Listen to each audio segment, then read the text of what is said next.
Good morning friends, welcome back to my channel ARS ব্লগে। তোমাদের সবাইকে স্বাগত। তোমরা সবাই কেমন আছো? ভালো আছো? আমি ভালো আছি। তো আজকে কিন্তু সকালবেলা একটু তাড়াতাড়ি উঠতে হয়েছে আমাকে। আমি সকাল 7টায় উঠে, একটু তাড়াতাড়ি, এটা আমার কাছে তাড়াতাড়ি, ঠিক আছে। তো সকাল 7টায় উঠেছি, উঠে আমি ঠাকুরের কাজকর্ম সব সারতে হয়েছে। বাসন টাসন মাজা কাচাকাচি সব করে নিয়েছি, আর অর্ধেক স্নান করে নিয়েছি। ঘরের পুজো টুজো দেওয়া কমপ্লিট। আজকে তোমাদের একটা স্পেশাল কথা বলবো, দেখো। তো দেখো বন্ধুরা, আজকে আমাদের সকাল সকাল পুজো হয়ে গেছে, পুজো করা কমপ্লিট হয়ে গেছে ঠাকুরকে।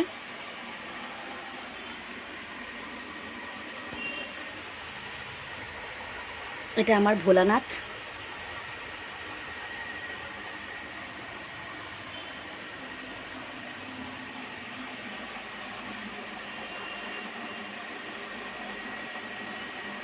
দেখেছো তো?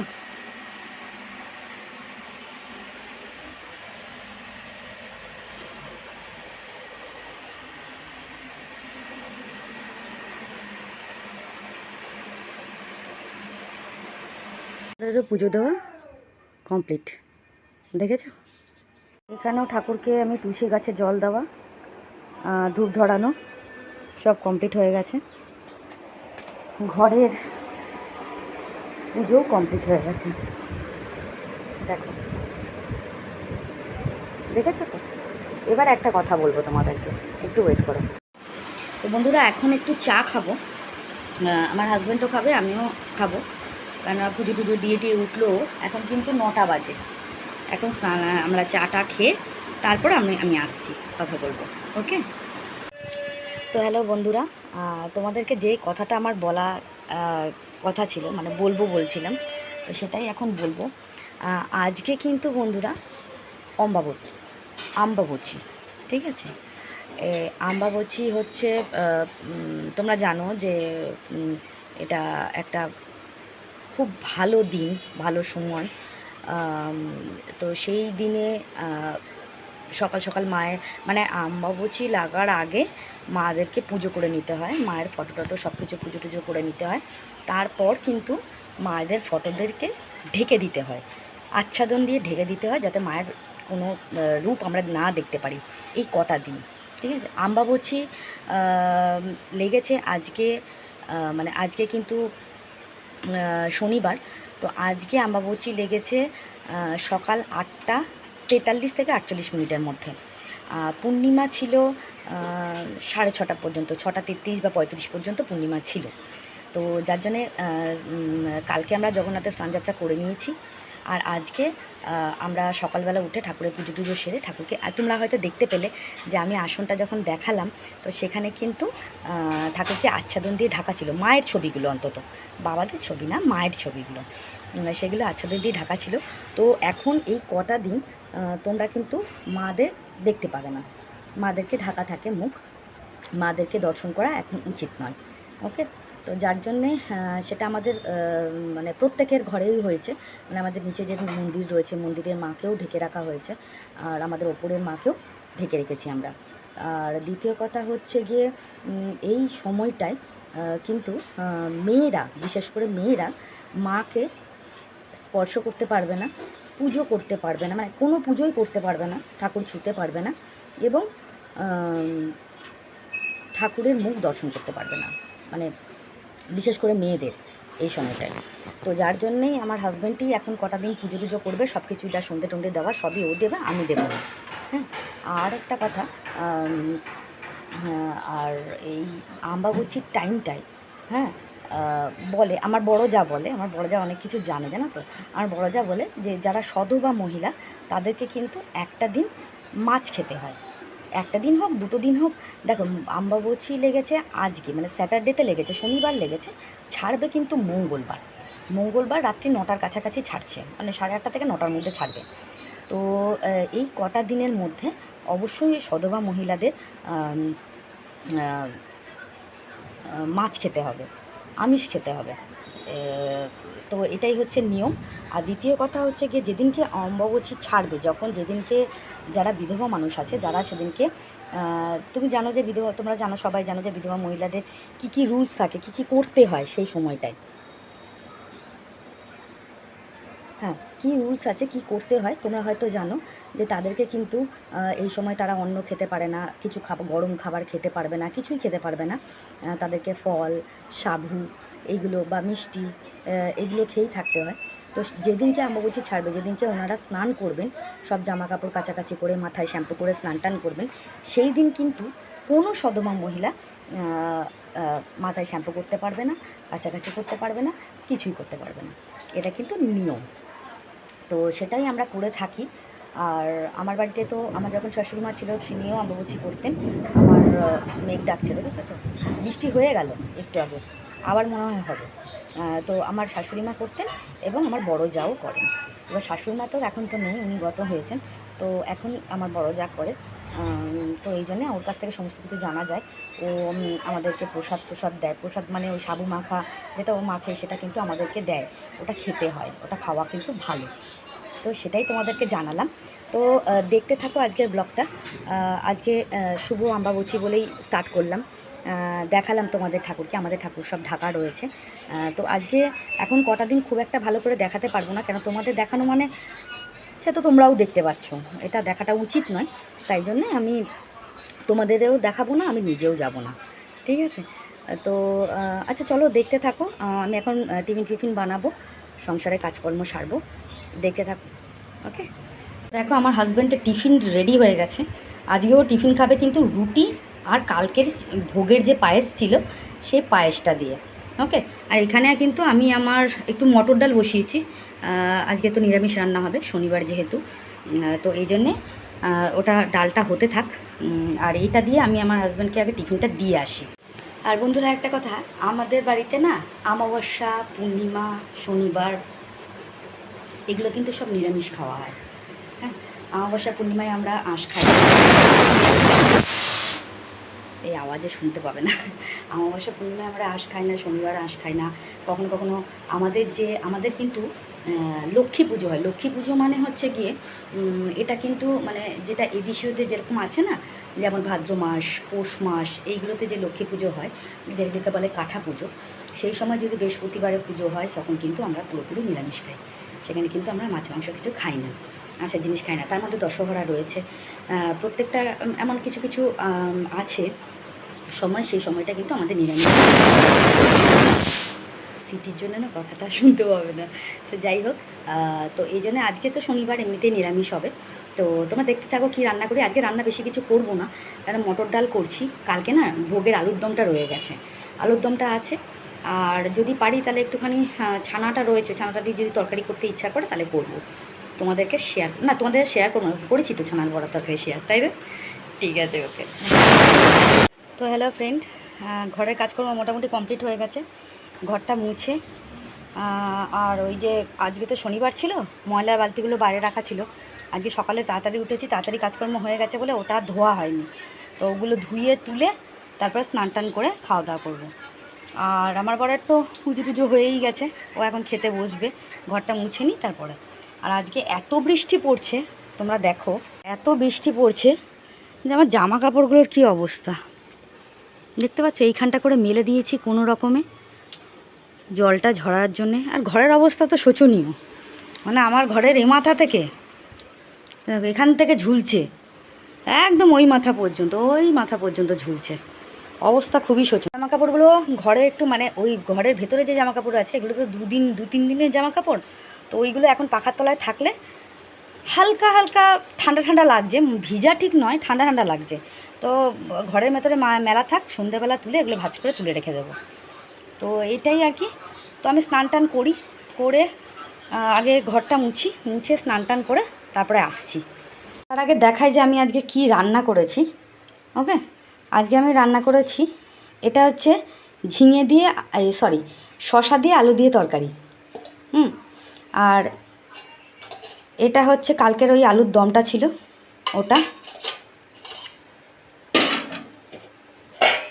আর করেছি আমি ঝিঙে দিয়ে ডাল। তো এটাই হচ্ছে আজকে আমাদের মেনু, এগুলো দিয়েই খাওয়া দাওয়া হবে। আর এই বাটিটার মধ্যে রয়েছে কালকের যে চাটনিটা করেছিলাম জগন্নাথের ভোগের, সে চাটনিটা রয়েছে, তো ওটাও খাওয়া হবে। বাসন টাসন মাজার ঘষা কমপ্লিট, এবার শুধু ঘরটা মোছার পালা। ঘর দর এমনি পরিষ্কার পরিচ্ছন্ন করেছি, এবার যেটুকু পেরেছি করেছি। তোমরা তো বলো যে ঘরটা ঠিক মতন পরিষ্কার হয় না, যেটুকু পেরেছি করেছি। বাকি কাজগুলো সারি, মানে ঘরটা মুছে বাসনগুলো ঠিকঠাক করে গুছিয়ে রেখে ঘরটা মুছে ও ডাস্টবিনগুলো পরিষ্কার টরিষ্কার করে নিয়ে স্নান করে উঠি। হাজব্যান্ডে ততক্ষণে সেবা মানে খাওয়া দাওয়া হয়ে যাবে। তারপরে তো হাজব্যান্ড আজকে শনিবার পুজো করতে যাবে, তাই আজকে তো ভাত ফাত কিছু খায় না, তো যার জন্য ওর জন্য নিরামিষ কিছু করে রাখা হয়। এগুলো কিন্তু একটাও ভাতের এঁঠো না, যেগুলো তোমরা দেখলে ভাত আলাদা রাখা আছে। তো এগুলো দিয়ে রুটিই খাবে আজকে ও, রুটি খেয়ে তারপরে যাবে। হ্যাঁ, তো তোমরা দেখতে থাকো, আমি ঘর ফর মুছে স্নান টান করে আসছি আবার। তো হ্যালো বন্ধুরা, আবার রোদ উঠেছে, দেখতেই পাচ্ছ, এই দেখো আমার মুখে রোদ পড়ছে। তো আবার রোদ উঠেছে, তো জামা কাপড়গুলো আবার আমি বাইরে মেলে দিয়েছি, যেটা করার নিয়ম আর কি। দেখো আর মেলেছি।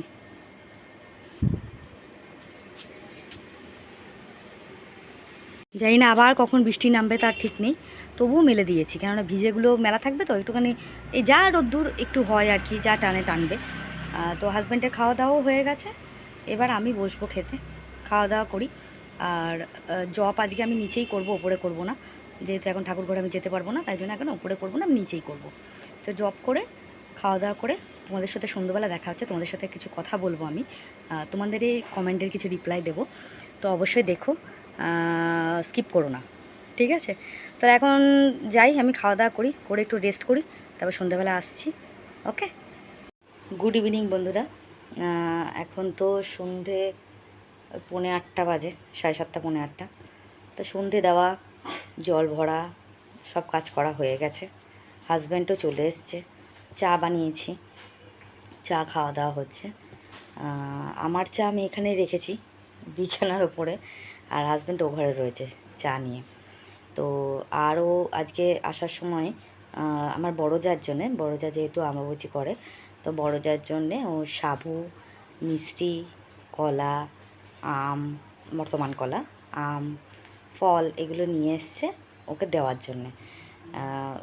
দেওয়া খুব ভালো, জানো তো। এটা আমার শাশুড়ি থাকতেও দিতাম আমরা, বড় যাকেও দেওয়া হয়, তো সেটাই নিয়ে এসছে, তোমাদের একটু দেখাই। এ দেখো বন্ধুরা, এই যে সাবু নিয়ে এসছে, সাবু, এটা মিশ্রি, আম, আপেল, 2টো লেবু, আর রয়েছে বর্তমান কলা। এইগুলোই বড় যাকে দিয়ে আসা হবে, ও ভরে রাখছে।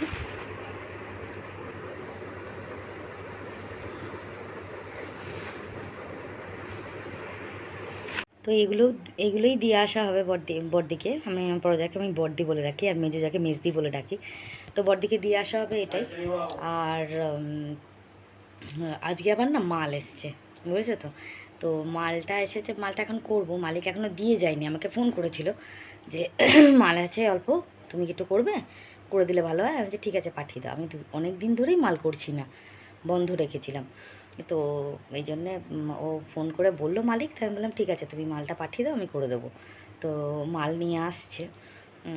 আর আজকে সেরকম কিছু শ্যুট তোমাদেরকে আমি দেখাইনি, মানে ডেলি যে আমি ঘরের কাজকর্ম করি সেগুলো কিছু দেখাইনি, কেননা ওটা মানে অনেক সময় বোরিং হয়ে যায়। তার মধ্যে আজকে সারাদিন যা বৃষ্টি পড়ছে, মানে কি বলবো তোমাদের, মানে বৃষ্টির মধ্যে আমি মানে মোবাইলটা নিয়ে আমি বাইরে বেরোতেও পারছি না, বা ঘরে কোথাও রাখতেও পারছি না, মানে এমন পজিশান হয়ে আছে। আর আমার ভীষণ বৃষ্টি পড়লে ভীষণ ইতস্তত লাগে, মানে কাজকর্ম ঠিক মতন হয় না, বা কিছু মানে দেখবে অনেক সময় অনেকের আছে, দেখবে বৃষ্টিটা ঠিক পছন্দ নয়, তো সেরকমই একটা ব্যাপার। আর দ্বিতীয় কথা হচ্ছে, হ্যাঁ, দ্বিতীয় কথা কি বলবো ভাবলাম তোমাদেরকে, যা এই মুহূর্তে মনে পড়ছে না কি একটা বলবো ভেবেছিলাম। আর তার মধ্যে ঘরে জামা কাপড় মেলা বাড়ে, ও আরেকটা এবার মনে পড়েছে। তো দুপুরবেলা আমি যখন বিকেলবেলা আমাদেরকে যখন দেখালাম যে রোদ উঠেছে, জামা কাপড়গুলো বাইরে দিয়েছি, বাইরে দিয়ে আমি এসে শুয়ে আমি ঘুমিয়ে পড়েছি। এবার হয়তো বৃষ্টি এসছে না কি এসছে আমি তো বুঝতে পারছি না, তুলতে গেছি যখন জামা কাপড়গুলো দেখি ভিজে, মানে যা মেলেছি তার থেকে যেন ডবল ভিজে মনে হচ্ছে। এখন কি বৃষ্টি পড়েছে, কিন্তু আমি যেটা বৃষ্টি পড়লে যেরকম দেখে মনে হয় না, মানে সিমেন্ট দেখে বা মেঝে দেখে যেরকম মনে হয়, বাইরে উঠোন দেখে আমার সেটা মনে হলো না, কিন্তু জানি না কেন আমার মনে হচ্ছে যেন অতিরিক্ত ভিজে লাগছে। এখন বৃষ্টি আদৌ হয়েছিল নাকি অল্প অল্প করে হয়েছিল, জামা কাপড়গুলো আরও ভিজে গেল বুঝতে পারছি, মানে ভিজে মানে কেমন পুরো ভিজে গেছে এমন মনে হচ্ছে। ঠিক বুঝে উঠতে পারলাম না এখানে। এবার বিকেলবেলা থেকে ঘুম থেকে উঠে, সন্ধ্যাবেলা থেকে ঘুম থেকে উঠে মনের মধ্যে চিন্তা করছি, আমি কি কিছু ভুল দেখছি, ভুল দেখলাম, বৃষ্টি কি পড়ছিল, মানে এই রকম ধরনের ব্যাপার, বুঝেছো। তারপরে যাই হোক জামা কাপড়গুলো তুলে আবার মেলা হলো, ঘর বাইরেই মেলে রেখেছি, ঠাকুর করে কালকে যেন একটু রোদ দেয়, কারণ ভিজে ছাড়তে জামা কাপড় আমার ঘরের মধ্যে মেলতে একদম ইচ্ছা করে না। হ্যাঁ, একটু মানে হালকা হালকা ভিজে আছে বা হালকা কোনো ঠান্ডা ঠান্ডা ভাব আছে, সেটাকে ঘরে মেরে দিলাম, পাখার তলায় থাকলে শুকিয়ে গেল, সেটা আলাদা ব্যাপার। কিন্তু একদম গ্যাতগ্যাতে ভেজা সেটাকে আমার ঘরের মধ্যে মেলে রাখতে খুব মানে অস্বস্তি করে। আর দ্বিতীয় কথা জানো তো, আরেকটা কথা আছে কি, ভিজে জামা কাপড় তুমি যদি ঘরে মেলে রাখো এবং সেটাকে পাখা চালিয়ে রাখো, তাহলে কিন্তু ভিজে জামা কাপড় থেকে একটা ঠান্ডা তোমার শরীরে বসবে, আমি এইটুকু জানি আর কি। তো এই জন্যেই আর কি ভিজে জামা কাপড় আমি একটু ঘরে মেলতে আমার ইচ্ছা করে না। এখন বাধ্য হয়ে বর্ষাকালটা তো আর কী করা যাবে বলো। আর ওপরে যে পরিমাণে জল পড়ে, আমি ওপরে কিন্তু মেলে রাখতে পারবো না যে ওপরে ঘরে দড়ি টাঙিয়ে মেলে রাখবো, কিন্তু সেটা সেরকম পরিস্থিতি নেই, আর ওপরে ঘরে মেলে রাখার মতন ইচ্ছাও আমার নেই। এই জন্য নিচেই মেলে রাখি, যা টুকটাক, আর কাছাকাছিটাও একটু কমই করছি যেহেতু। আর তার মধ্যে আরেকটা কথা, এই অমাবস্যার সময় কিন্তু কাছাকাছি ঠিক করতে নেই, মানে বসু মাতা যেটা আমাদের ধরিত্রী মাতা যার, তাকে কখনো আঘাত করতে নেই। মানে ধরো যারা লাঙল দিয়ে মাটি ইয়ে করে চাষিরা, তাদেরকে মাঠে চাষ করতে বারণ করে। তারপর তুমি যদি মাটি খুঁড়ে কোনো গাছ লাগাতে চাও, এই সময় এই অমাবস্যার সময় একদম করা যাবে না। জামা কাপড়গুলো মাটিতে যদি খুঁচে খুঁচে মানে আছাড় মেরে মেরে কাছো, সেটা একদমই হবে না। হ্যাঁ, তুমি সার্ফের জলের মধ্যে একটু নিজেই একটুখানি ডলে নিয়ে তারপর সেটা নর্মালি ধুয়ে মেলে দাও, সেটা আলাদা ব্যাপার। বর্ষাকালে বৃষ্টিতে গন্ধ হয়ে যায় জামা কাপড়, সেটা আলাদা ব্যাপার। কিন্তু তুমি খুঁচে খুঁচে কেচে ওটাকে মেলতে পারবে না। এটা কিন্তু অমাবস্যায় কিন্তু অনেক নিয়ম আছে, অনেকেই মানে না সেটা। তো এটাই হচ্ছে বলার ছিল। তো যাই হোক, ভিডিওটা দেখতে থাকো, এখনও কিন্তু এন্ড করিনি, নাইটে এন্ড করব। আর দু একটা কমেন্টের রিপ্লাই দেবো আজকে, ঠিক আছে, দেখতে থাকো। তো হ্যালো ফ্রেন্ডস, তোমাদের সবাইকে গুড নাইট বলতে এলাম। রাত অনেক হয়ে গেছে, মানে মাল করে তৈরি করে রেডি করতে গিয়ে একটু লেট হয়ে গেল, তা সব মাল করে উঠতে পারিনি, কিছু মাল রয়েছে দেখো তোমরা। এটা যেমন এখনও হয়ে ওঠেনি, এই কালারটা রয়েছে, এটা কালকে করব। মাল আজকে যাবে না, কালকে যাবে, কালকে রবিবার তোমাদের বলেছিলাম। আর এইগুলো আজকে আমি কমপ্লিট করেছি, ঠিক আছে। এখানে রয়েছে হলুদ, গোলাপি, আর এটা হচ্ছে ব্লু। তো এই তিনটে কালার মাল করেছি, আর ওটা এখনও রয়েছে, ওটা আজকে করা হবে না। আর অনেক রাত হয়ে গেছে, এখন শুতে যেতে হবে। ঘরটর পরিষ্কার করা রয়েছে, বিছানা করা রয়েছে, খাওয়া দাওয়া রয়েছে, দুধ গরম করা রয়েছে। হাজব্যান্ড ওখানে খাচ্ছে, ও তো রাত্রে মুড়ি খায়, কেননা ও একবারই ভাত খায়। ও সকালবেলা রুটি খায়, বিকেল দুপুরবেলাতে ভাত খায়, আর রাত্রেবেলা মুড়ি খায়। এবার মুড়ি না খেলেও যদি ইচ্ছা হয়, যেদিনকে বলে রুটি খাবো সেদিনকে রুটি করে দিই, আর যেদিন ও বলে না আমি রুটি খাবো না, আমি মুড়িই খাবো, সেদিনকে ও মুড়ি খায়। তো আজকে ও মুড়িই খাচ্ছে। তো যাই হোক, যেটা বলতে যাচ্ছিলাম, আজকে তো যেহেতু ভালো করে আমি ব্লগ শ্যুট করিনি, মানে কোনো কাজকর্ম দেখায়নি, ঘরের কাজকর্ম। সবসময় কাজকর্ম দেখালে তোমাদের একটু একঘেয়ে লাগবে, অনেকে অনেক রকম ভাববে যে দূর বাবা এক জিনিস বারবার বারবার করে দেখায়, এই জিনিসটা ঠিক না। এই জন্য আজকে কোনো ব্লগ ফ্লগ আমি দেখালাম না তোমাদেরকে। মানে ব্লগ বলতে কি, ব্লগ তো অবশ্যই দেখেছি, কিন্তু কোনো কাজকর্ম শ্যুট করিনি। তো যাই হোক, এবার রইল বাকি কিছু কমেন্টের কথা। আমাকে যেমন একজন বলছেন, আমি নামগুলো না ভুলে যাই গো, কিছু মাইন্ড করো না প্লিজ। আমি বলি, কমেন্টগুলো ভেবে নাও কে বলেছে, মানে তোমরা যারা যারা বলেছো তারা বুঝতে পারবে। আমাকে বলেছে যে কোলবালিশের দড়ি কেন পরাই না। আমার কোলবালিশের সবসময় দড়ি পরানো থাকে, তো একটা কোলবালিশের দড়ি ছিঁড়ে গেছিলো, তো যার জন্য সেই কোলবালিশের দড়ি আমার পরানোটা হচ্ছিল না। ওই যে গাফিলতির জন্য ইচ্ছে করছে না, এই যেই তোমরা বলেছো আমাকে, মাথার মধ্যে ঢুকলারি, তাই তো কোলবালিশের দড়িটা তো ভরা হয়নি, কোলবালিশের দড়িটা পরাতে হবে। তো আমি দড়িটা পরিয়েছি, যে কমেন্ট করেছো তাকে অবশ্যই বলবো, দেখাচ্ছি। হ্যাঁ দেখো, এই দেখো কোলবালিশের দড়ি পরানো হয়ে গেছে। হ্যাঁ, আর এই কোলবালিশটা না একটু ছোট, কভারটা হয়ে গেছে বড়, আর কোলবালিশটা হয়ে গেছে ছোট, যার জন্য দেখো এতটা বেরিয়ে রয়েছে, ঠিক আছে। এটাতে দড়ি পরানো ছিল না, এটা দড়িটা ছিঁড়ে গেছিলো, তাই জন্য ওরকম লাগছিলো দেখতে। আর এটাই কিন্তু পরানো ছিল। এই কভারটা আবার কোলবালিশটা বড় হয়ে গেছে, কভার ছোট হয়ে গেছে, এখানে আবার কভার বড় হয়ে গেছে, কোলবালিশ ছোট হয়ে গেছে। তো যে কমেন্ট করেছিলে তাকে আমি দেখিয়ে দিলাম যে আমি কোলবালিশের ওয়ার কিন্তু পরিয়েছি। হ্যাঁ, এবার তোমরা যে কমেন্টগুলো করছো এটা করা উচিত না, এটা ঠিক করলে ভালো হবে। অনেকে একজন যেমন বলেছে যে তোমার ব্লগটা কিন্তু বড় হয়ে যাচ্ছে, তুমি একটু ছোট করার চেষ্টা করো, বড় বোরিং লাগে। অবশ্যই ঠিক, আমিও বুঝতে পারছি যে ব্লগটা বড় হয়ে যাচ্ছে। আসলে কি বলো তো প্রবলেমটা, আমি যখন কথা বলতে শুরু করি তোমাদের সঙ্গে তখন কোনটা ছেড়ে কোন কথাটা তোমাদের বলবো সেটা বুঝে উঠতে পারি না, যার জন্যই কিন্তু ব্লগটা বড় হয়ে যাচ্ছে। তবে অবশ্যই চেষ্টা করব যাতে ব্লগটা ছোট করার। আর দ্বিতীয় কথা হচ্ছে, অনেকে অনেক রকম কমেন্ট করছো, অনেকে যেটুকু আমার ক্ষমতা আমি সেটুকু সেই কমেন্টগুলো রিপ্লাই দিচ্ছি। তবে বেশিরভাগই সবাইকে আমি অসংখ্য ধন্যবাদ, থ্যাংক ইউ সো মাচ এগুলোই বলি বেশিরভাগই। কারণ তাদের মানে যারা কমেন্টগুলো করে তাদের কমেন্টগুলো আমার ভালো লাগে, তাই জন্যে। তো এই জন্য আমি সেইভাবেই আমি তাদেরকে রিপ্লাই দিই। এখন সেটা তোমাদের কেমন লাগে আমি ঠিক বলতে পারবো না। তো যাই হোক, তো এইটাই বলার কথা ছিল। অনেক রাত হয়ে গেল, এবার তো আমাদের কাজকর্ম সেরে শুতে যাওয়ার পালা। আর একটা কথা, দেখো আম্বাবতী যেহেতু স্টার্ট হয়েছে, ঠাকুরকে কিন্তু আমি ঠিক মতন তোমাদের এখন দর্শন করাতে পারবো না। কালকে তোমাদের আমি অবশ্যই দেখাবো, আমাদের মায়ের ঘরেও কিন্তু পর্দা দেওয়া রয়েছে, মাকে দর্শন করতেও তোমরা পারবে না, ঠিক আছে। তো আমি বলছি না, আসলে এখন কিছুই করা যাবে না। আর রইল বাকি কিছু কমেন্টের কথা, আমি দুপুরবেলা তোমাদের বলেছিলাম যে কিছু কিছু কমেন্টের রিপ্লাই আমি দেব। তো এখন না এই মুহূর্তে কমেন্টগুলো মাথায় আসছে না। হ্যাঁ, এই যে একজন, আর দেখো এই মুহূর্তে আমার কিন্তু মাথায় আসছে না। আচ্ছা ঠিক আছে, কোনো অসুবিধা নেই, আমার তো ব্লগিং চ্যানেলে রোজ আসছে, আমি অবশ্যই কমেন্টগুলো দেখে তোমাদের রিপ্লাই করে দেবো। আর আমি একজন আমায় কমেন্ট করেছে, নামটা ঠিক আমার খেয়াল পড়ছে না এই মুহূর্তে, বলছে আমি নাকি এখন গান্ধীজি হয়েছি, সবাইকে ভালোবাসা দিচ্ছি। এই কমেন্টটা আমার এত হাসি পেয়েছে দেখে, ভীষণ নাইস একটা কমেন্ট, খুব ভালো লেগেছে কমেন্টটা পড়ে, থ্যাংক ইউ সো মাচ। আবার তোমাকে বলবো, তোমার কমেন্টে আমি লিখিনি কিন্তু কমেন্টে শুধু হাসি টেক দিয়েছি, এখন আমি বললাম thank you so much comment করার জন্যে। তোমরা যেভাবে যেটুকু আমাকে কমেন্ট করছো, দেখছো, বলছো, ভালোবাসা দিচ্ছ, এটাতেই যথেষ্ট আমার, ঠিক আছে।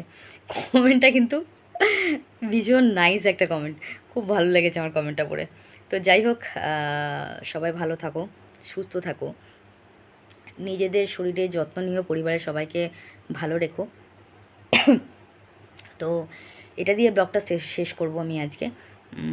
আর দেখা হচ্ছে নেক্সট ব্লগ, ততক্ষণ সবাই ভালো থাকো, আবার বলছি সুস্থ থাকো, নিজেদের খেয়াল রাখো, অবশ্যই নিজেদেরকে সময় দাও, পরিবারের সবাইকে সময় দাও। এগুলো একটু এক্সট্রা জ্ঞান হয়ে গেলো, যতই হোক আমি তোমাদের থেকে বড়, তো জ্ঞানটা একটু নিও, ঠিক আছে। তো যাই হোক, আজকে আমাদের ব্লগটা এখানেই শেষ করলাম, আবার দেখা হবে নেক্সট ব্লগে, ততক্ষণ শুভরাত্রি, গুড নাইট, টাটা।